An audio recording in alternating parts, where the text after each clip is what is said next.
नमस्कार दोस्तों, स्वागत है आपका इस यूट्यूब चैनल में। आज की इस वीडियो में हम आपके लिए एसएससी जीडी का जो आपका क्वेश्चन पेपर आने वाला है, उसके जो आपका जीके सेक्शन है, उसकी आपको बहुत अच्छे से तैयारी करवाने जा रहे हैं। तो पहला प्रश्न है कि भारत में प्रथम चुनाव हुए थे। तो भारत में जो सबसे पहले चुनाव हुए थे, वह आपके 1951 यानी 1951 में हुए थे। ऑप्शन सी बिल्कुल सही उत्तर है। चलते हैं अगले प्रश्न की ओर कि राज्यसभा में कुल कितने सदस्य होते हैं। तो राज्यसभा में कुल सदस्यों की संख्या 250 होती है और ये स्थायी सदन होता है, इसे कभी भी विघटित नहीं किया जाता है। चलते हैं अगले प्रश्न की ओर। तो अगला प्रश्न है कि नीला ग्रह किस ग्रह को कहा जाता है। तो नीला ग्रह जो है वो पृथ्वी को नीला ग्रह कहा जाता है, क्योंकि ये अंतरिक्ष से देखने पर नीचे इसमें पानी की अधिक मात्रा होने के कारण ये नीले रंग का दिखाई देता है, तो इसे नीला ग्रह कहा जाता है। अगला प्रश्न है कि चंद्रमा पृथ्वी का चक्कर लगभग कितने दिनों में पूरा करता है। तो चंद्रमा पृथ्वी का चक्कर 27 दिन में पूरा करता है। अगला प्रश्न है कि गर्मियों में क्रिसमस पर्व कहाँ मनाया जाता है। तो गर्मियों में क्रिसमस पर्व जो है वो ऑस्ट्रेलिया में मनाया जाता है।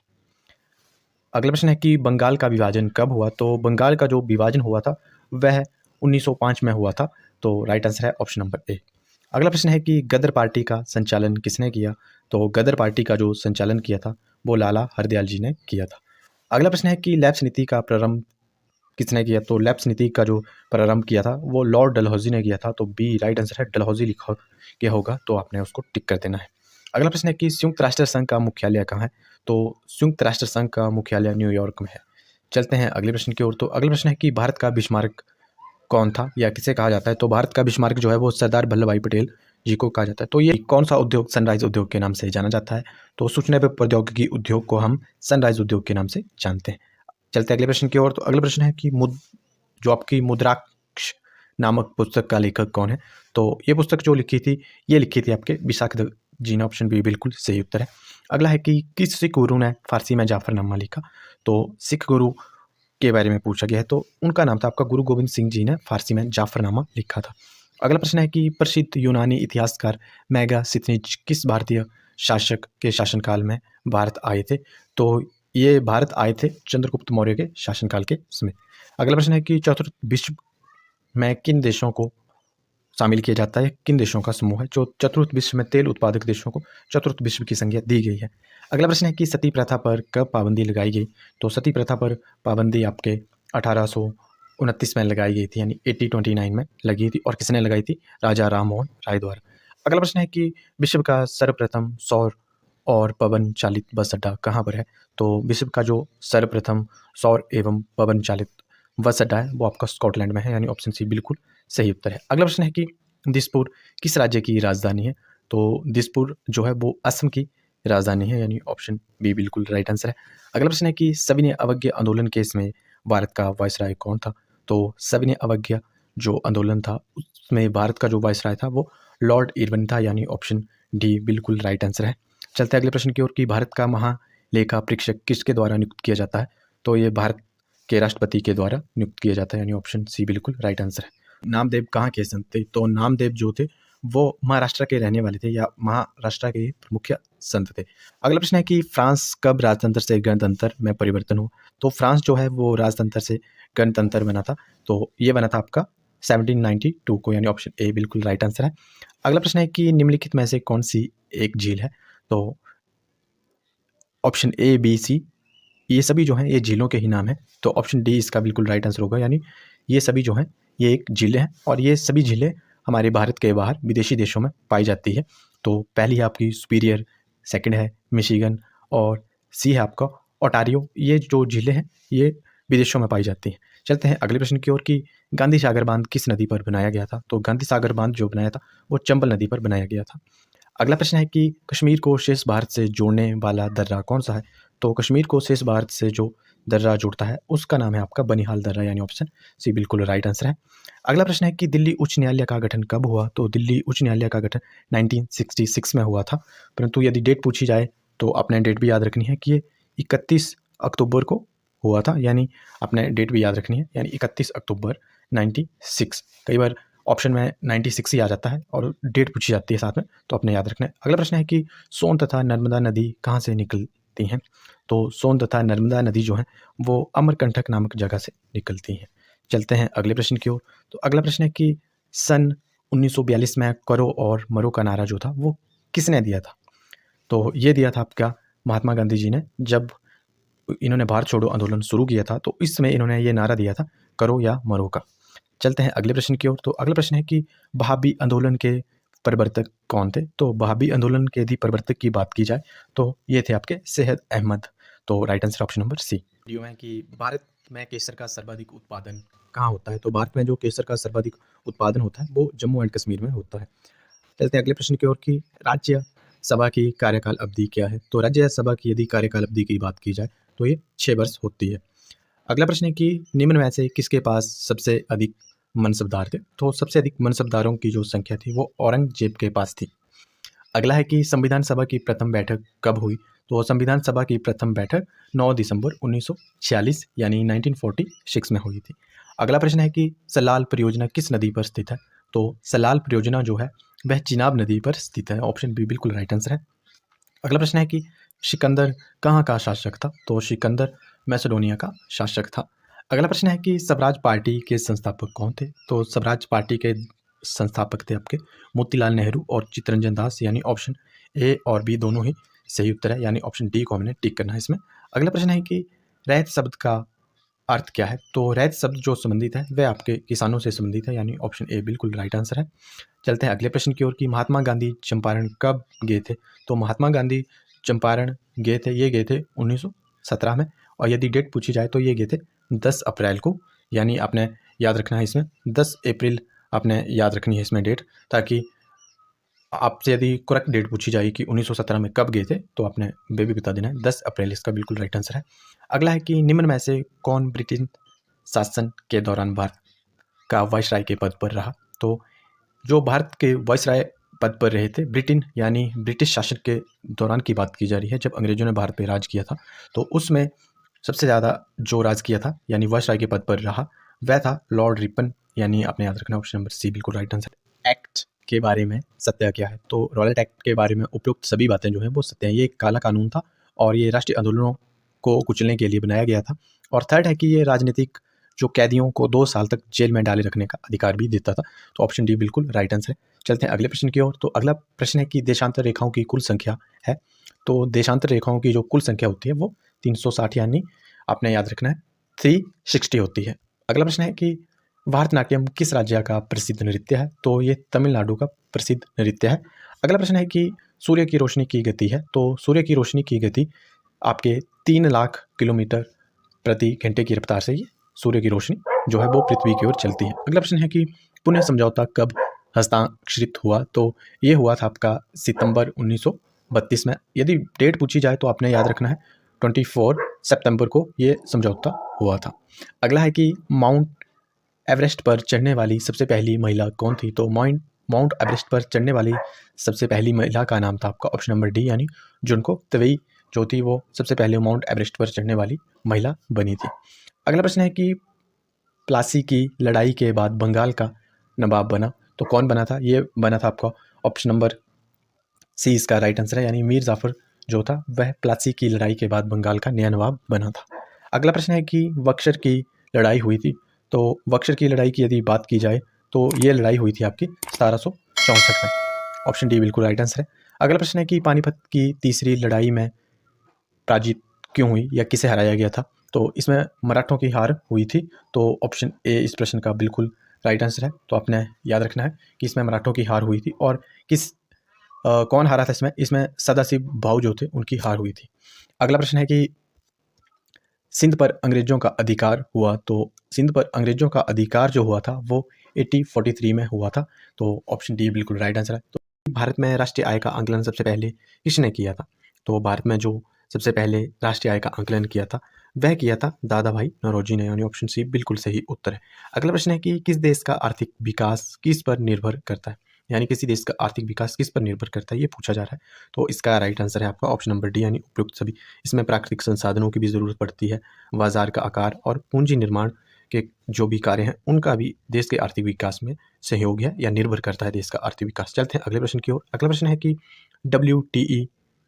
WTO का मुख्यालय कहाँ है? तो इसका जो मुख्यालय है वो आपका जिनेवा में है, यानी ऑप्शन बी इसका बिल्कुल सही उत्तर है। अगला है कि मुद्रा आपूर्ति किसके द्वारा नियंत्रित की जाती है? तो मुद्रा जो आपूर्ति है उसका नियंत्रण जो किया जाता है वो आरबीआई यानी भारतीय रिजर्व बैंक के द्वारा किया जाता है। अगला प्रश्न है कि भारत में सबसे ऊंचा जल प्रपात कौन सा है? तो भारत में जो सबसे ऊंचा जल प्रपात या झरने की बात की जाए तो ये है आपका जोग प्रपात जो है वो भारत में सबसे ऊंचा है। कि जूट उत्पादन में सबसे प्रचुर प्रदेश कौन सा है जहाँ पर जूट की जो है अधिक मात्रा उगाई जाती है यानी सबसे अधिक होता है, तो उस राज्य का नाम पूछा जा रहा है कि कौन सा भारत में जो है कौन सा प्रदेश है। तो इसका राइट आंसर है आपका ऑप्शन नंबर बी यानी ये पश्चिम बंगाल में सबसे ज़्यादा होता है। चलते हैं अगले प्रश्न की ओर। तो अगला प्रश्न है कि निम्नलिखित में से कौन से देश फाल्क स्टेट से जुड़े हुए देशों के बारे में पूछा गया है। तो इसका राइट आंसर है इसमें दो देश जो हैं वो जुड़े हुए हैं, भारत एवं श्रीलंका। अगला प्रश्न है कि भारत में किस राज्य में चावल का कटोरा कहा जाता है, या भारत के किस राज्यों को चावल का कटोरा की संज्ञा दी जाती है, या ना उसका जो प्रमुख चावल की खेती भारत के किस राज्य में होती है। तो इसका राइट आंसर है आंध्र प्रदेश में सबसे अधिक चावल की खेती होती है। चलते हैं अगले प्रश्न की ओर। अगला प्रश्न है कि पहली बार जो परमाणु बम कहाँ फेंका गया था। ये थोड़ी टाइपिंग मिस्टेक है, तो पहली बार जो है परमाणु बम जो है वो कहाँ फेंका गया था। तो इसका राइट आंसर है ये हिरोशिमा में फेंका गया था। और सेकंड पूछा जाए कि सेकंड कहाँ फेंका गया था, तो ये नागासाकी में फेंका गया था। तो चलते हैं अगले प्रश्न की ओर। तो अगला प्रश्न है कि ओजोन परत कहाँ पाई जाती है। तो हमारी जो वायुमंडल की परतें हैं उसमें पूछा गया है कि ओजोन परत कहाँ पाई जाती है। तो ये आपकी समताप मंडल में पाई जाती है ओजोन परत। कि महात्मा गांधी जी का राजनीतिक गुरु कौन था। तो महात्मा गांधी जी का राजनीतिक गुरु गोपाल कृष्ण गोखले जी को कहा जाता है। अगला प्रश्न है कि जो आपका डेसिबेल शब्द किससे संबंधित है। तो ये ध्वनि से संबंधित है। अगला प्रश्न है कि जो अंग महाजनपद की राजधानी कहाँ है। तो अंग महाजनपद की राजधानी जो है वो आपकी चंपा है यानी ऑप्शन डी बिल्कुल राइट आंसर। अगला है कि शांत घाटी किस राज्य में स्थित है। तो शांत घाटी जो है वो केरल में स्थित है, ऑप्शन बी बिल्कुल सही उत्तर है। चलते हैं अगले प्रश्न की ओर। अगला है कि सुनामी का मुख्य कारण क्या है। तो सुनामी का जो मुख्य कारण होता है दोस्तों वह आपका होता है ऑप्शन नंबर डी, इसका बिल्कुल सही आंसर है समुद्र। जो समुद्र सतह पर भूकंप होता है उसे हम सुनामी का मुख्य कारण कहते हैं। अगला है कि भारत का केंद्रीय औषध जो अनुसंधान संस्थान कहाँ पर स्थित है। तो ये आपका ऑप्शन बी इसका राइट आंसर होगा, ये लखनऊ में स्थित है। चलते हैं अगले प्रश्न की ओर। तो अगला प्रश्न है कि मानव विकास सूचकांक किसने विकसित किया था, या इसके जनक कौन थे। तो मानव विकास जो सूचकांक है उसका जो सबसे प्रथम आविष्कार किया था उनका नाम है आपका ऑप्शन नंबर सी, इसका राइट आंसर होगा। उनका नाम है महबूब उल हक ने क्या किया था, मानव विकास सूचकांक को सबसे पहले जो था विकसित किया था। चलते हैं अगले प्रश्न की ओर। तो अगला प्रश्न है कि कृषि उत्पादकों की कोटि किस प्रकार निर्धारित की जाती है। यानी जो कृषि उत्पादकों की कोटि की बात की जाए तो इसका निर्धारण मुख्य रूप से किया जाता है आपका ऑप्शन सी राइट आंसर है इस प्रश्न का, एग मार्क के द्वारा, यानी ऑप्शन सी आपने याद रखना है। चलते हैं अगले प्रश्न। भारत में न्यूनतम मजदूरी अधिनियम किस वर्ष में पहली बार स्वीकृत हुआ था। तो भारत में जो न्यूनतम मजदूरी अधिनियम जो स्वीकृत किया गया था वह 1948 में किया गया था, यानी 1948, इसका बिल्कुल राइट आंसर है। अगला प्रश्न है कि इंसुलिन का आविष्कार किसने किया। तो इंसुलिन का आविष्कार जो किया गया था वो एफ वार्टिंग के द्वारा किया गया था। वार्टिंग आपने याद रखना है, एफ वार्टिंग इसका राइट आंसर है। विटामिन ई का सबसे अच्छा स्रोत कौन सा है। तो विटामिन ई का जो सबसे अच्छा स्रोत है वह ताज़ा सब्जियां जो हैं, ऑप्शन डी बिल्कुल राइट आंसर है। अगला प्रश्न है कि पेनिसिलिन किससे प्राप्त की जाती है। तो पेनिसिलिन जो प्राप्त की जाती है उसका राइट आंसर है आपका ऑप्शन नंबर ए, यानी फफूंद से प्राप्त की जाती है। चलते हैं अगले प्रश्न की ओर। तो अगला प्रश्न है कि मानव शरीर में कुल कितनी हड्डियाँ होती हैं। तो इनकी जो टोटल संख्या है वो 206 होती है दोस्तों। अगला प्रश्न है कि पित्तर का स्रोत क्या है। तो पित्तर का जो स्रोत है वो ऑप्शन ए बिल्कुल राइट आंसर है, यानी यकृत जो है वो पित्तर का स्रोत है। अगला प्रश्न है कि उस विटामिन का नाम बताइए जो किसी भी मांसाहारी भोजन में नहीं मिलता है। तो उस विटामिन का नाम है आपका ऑप्शन सी बिल्कुल राइट आंसर। विटामिन डी जो है वो किसी भी मांसाहारी भोजन में नहीं देखने को मिलता है। अगला है कि मानव शरीर का सबसे बड़ा अंग कौन सा है। तो मानव शरीर के यदि सबसे बड़े अंग की बात की जाए तो ऑप्शन सी बिल्कुल राइट आंसर है, यानी यकृत जो है वो मानव शरीर का सबसे बड़ा अंग है। अगला प्रश्न है कि वाहनों के अग्रद्वीपों यानी हेडलाइटों की यदि बात की जाए तो वो किस दर्पण के इस्तेमाल से बना हुआ होता है, या उसमें किस दर्पण के का प्रयोग होता है। तो इसका राइट आंसर है आपका ऑप्शन नंबर डी, यानी ये परवलयीय दर्पण का प्रयोग होता है, यानी परवलयीय दर्पण आपने याद रखना है। अगला प्रश्न है कि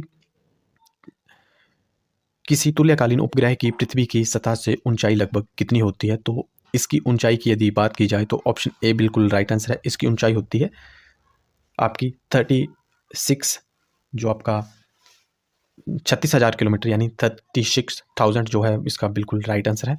चलते हैं अगले प्रश्न की ओर कि किसी बिजली की जो आपकी इस्त्री को गर्म करने के लिए किस धातु का प्रयोग होता है, यानी प्रेस की बात की जा रही है कि प्रेस को गर्म करने के लिए किसका प्रयोग होता है, तो इसका राइट आंसर है इसमें तांबा धातु का सबसे ज़्यादा प्रयोग होता है।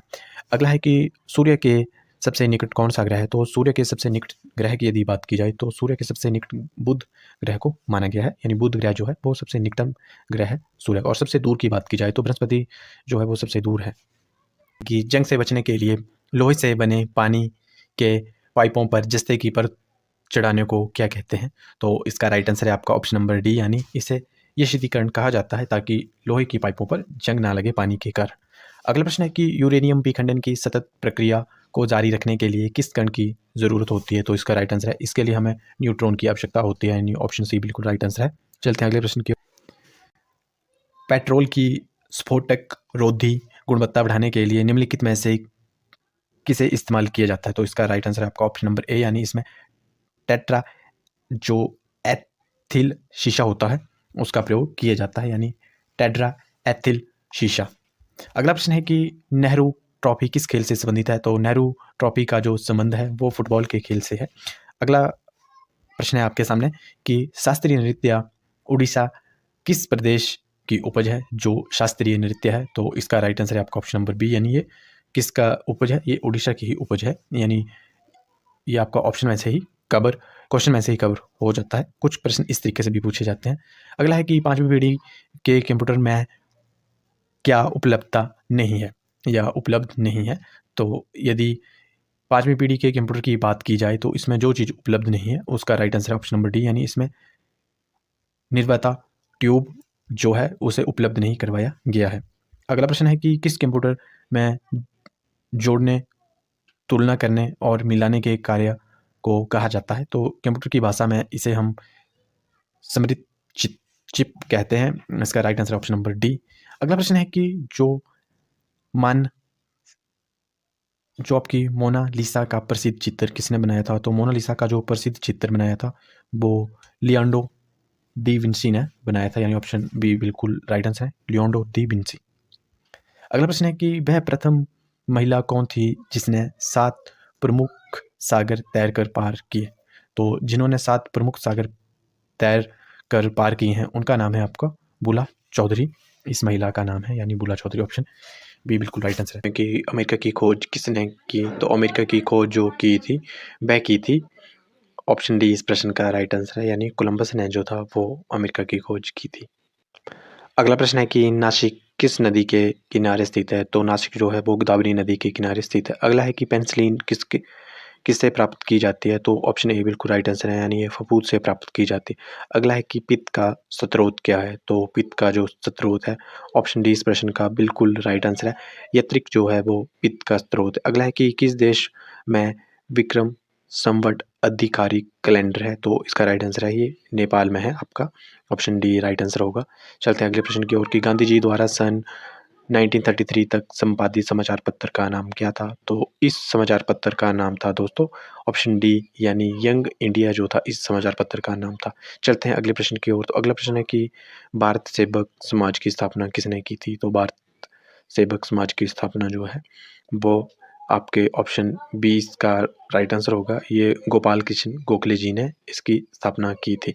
चलते हैं नेक्स्ट प्रश्न की ओर कि अंग्रेजों द्वारा निम्नलिखित में से किस क्रांतिकारी को फांसी की सजा दी गई थी, तो इसका राइट आंसर है ऑप्शन नंबर डी, यानी राजगुरु जी को अंग्रेजों द्वारा फांसी की सजा दी गई थी।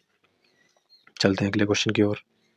अगला क्वेश्चन है कि मोती मस्जिद निम्नलिखित में से किस नगर में स्थित है, तो मोती मस्जिद जो है वो आपकी ऑप्शन ए बिल्कुल राइट आंसर है, ये आगरा में स्थित है।